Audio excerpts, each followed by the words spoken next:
A continuación, trabajaremos las estrategias propias para el facilitador.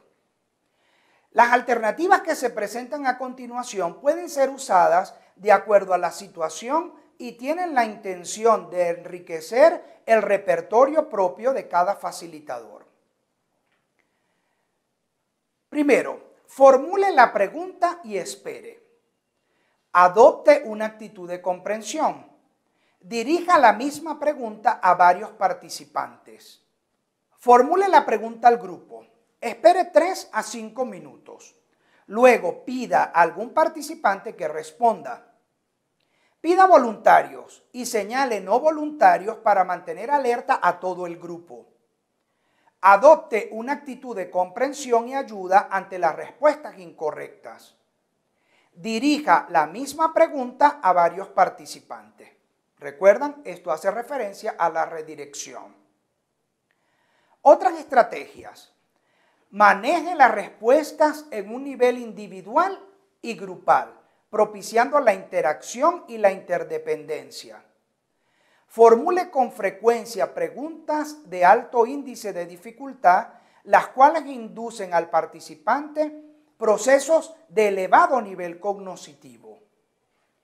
Ayude al participante con la sugerencia o el sondeo, es decir, con preguntas estructuradas de alto nivel o irlas desglosando poco a poco, y de sondeo con preguntas de menor nivel, bien sea para que inicie o continúe una respuesta o para mejorar una respuesta deficiente. Busque una clarificación posterior de la respuesta dada y reenfoque las respuestas del participante. En el marco de las estrategias que estamos compartiendo, es importante tomar en cuenta algunas cosas, como por ejemplo, evite repetir sus preguntas con las mismas palabras. Si voy a repetir una pregunta, debo repetirla con otras palabras porque quiere decir que lo que quiero mejorar es la comprensión. Evite responder sus propias preguntas. Evite repetir las respuestas del participante con sus mismas palabras.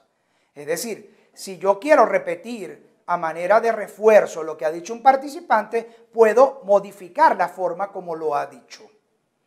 Y muy importante, evite las preguntas que conllevan a respuestas dicotómicas, es decir, donde el grupo solo puede responder sí y no. Otro aspecto clave en el marco de la participación, quizá uno de los más importantes, tiene que ver con el elogio o el refuerzo de las respuestas a los participantes. El elogio ha sido considerado como un elemento fundamental en el proceso de aprendizaje. Los facilitadores pueden incrementar la interacción de un participante o de un grupo al involucrarlo en el proceso de enseñanza haciendo uso del elogio. Sin embargo, es frecuente que los facilitadores se olviden esto o utilicen poca variedad de elogios. De tal manera que es importante que usted maneje una escala de elogios dependiendo del grado de acierto de la respuesta obtenida. Si la respuesta es muy buena, por ejemplo, puedo decir excelente. Si la respuesta no es tan buena, puedo decir bien. Pero recuerden que nunca debo decir que está mal, que para eso puedo utilizar las técnicas de rebote o de redirección.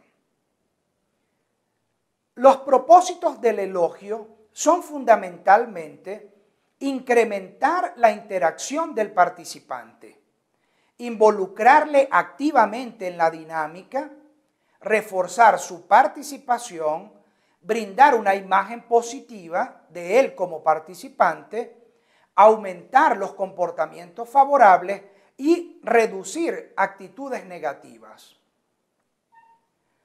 El tomar en cuenta las intervenciones, el aclarar dudas o desarrollar aspectos enunciados contribuye a reforzar el grado de participación, así como también desarrolla la confianza en el participante. La ausencia puede conducir a una pobre autoimagen, a la inseguridad, a la falta de entusiasmo por continuar esforzándose en la participación o en la intervención o para superarse incluso. De tal manera que el elogio es uno de los recursos más útiles de los que dispone el facilitador para lograr que el participante adquiera, mantenga y aumente comportamientos que dan lugar al aprendizaje, o bien reduzca o elimine aquellas actitudes que lo entorpecen. Algunos criterios para un elogio efectivo tienen que ver con elogio verbal y no verbal.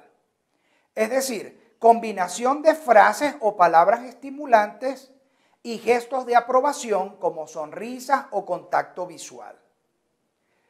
El elogio puede ser usado en sesiones de preguntas y respuestas como un medio para permitir la participación, conocer los puntos de vista de los participantes, la forma en que exponen sus criterios, para sondear conocimientos, para verificar la comprensión del contenido expuesto, entre otros. Ya esto lo hemos estudiado en sesiones anteriores.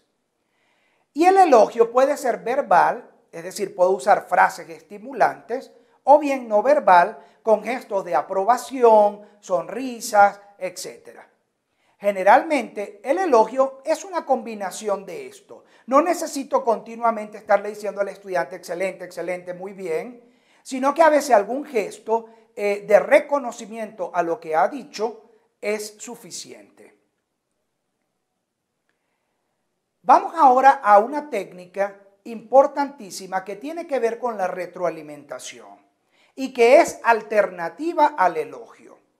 Usualmente, la retroalimentación ayuda a considerar las modificaciones en actitud y apreciaciones que puede tener el participante y estimula la participación a partir de la descripción de actitudes adecuadas o inadecuadas. Expliquemos un poco esto de la retroalimentación. La retroalimentación es una forma de ayudar a otra persona o a un grupo a considerar modificaciones en sus respuestas o apreciaciones. Ante una respuesta dada, el profesor tiene la alternativa de reforzar, pero si esta respuesta no es la esperada o es inadecuada, es el momento de usar la retroalimentación. El ofrecer esta información por parte del profesor no solo ayuda a la persona, sino que también le da la oportunidad de que señale cuán correcto o erróneamente se está percibiendo el mensaje. La retroalimentación es un recurso que a la par del elogio permite al facilitador estimular la participación a través de la descripción de las actitudes positivas. Es decir, las respuestas correctas, la participación voluntaria, la actitud crítica y creativa entre las preguntas o planteamientos. Así como también la descripción de las actitudes inadecuadas, por ejemplo, respuestas incorrectas o deficiencias, poco interés por participar, etc. En el caso de esta segunda modalidad, la retroalimentación se le denomina correctiva. En síntesis, yo tengo dos alternativas, o refuerzo o elogio o retroalimento, pero nunca debo dejar al estudiante que ha hablado o que ha participado sin ninguna respuesta. Algunos criterios claves para la retroalimentación. Primero, la retroalimentación debe ser más descriptiva que evaluativa. Al describir nuestra reacción ante una determinada intervención, dejamos a la persona en libertad de hacer uso de la retroalimentación de la forma que considere pertinente. El evitar el uso del lenguaje evaluativo reduce la necesidad en la otra persona de reaccionar en forma defensiva. En segundo lugar, debe ser solicitada antes que impuesta. Tercero, va a ser mucho más efectiva si se ofrece inmediatamente después de ocurrir la intervención. No debo esperar que ha pasado un tiempo para yo hacer alguna retroalimentación o en el caso mismo del elogio, sino que inmediatamente o realimento o retroalimento o elogio. Finalmente, debe ser comprobada para asegurar una buena comunicación. Es decir, tanto el que recibe como el que envía el mensaje tienen la oportunidad de comprobar entre sí y con los demás miembros del grupo cuán correcta es la participación. ¿Es esta la impresión de una sola persona o hay otros miembros del grupo que la comparten? ¿Estás de acuerdo con lo que estamos diciendo? Son aspectos importantes de la retroalimentación para generar el clima adecuado en el aula y no se sienta la descalificación. Con este aspecto hemos concluido lo que tiene que ver con las técnicas de participación. Hemos trabajado la formulación de preguntas atendiendo a sus niveles, hemos manejado el elogio como punto clave para el reforzamiento de las respuestas y la retroalimentación para poder aclarar o para poder ampliar o dar oportunidad al estudiante que corrija una respuesta no adecuada.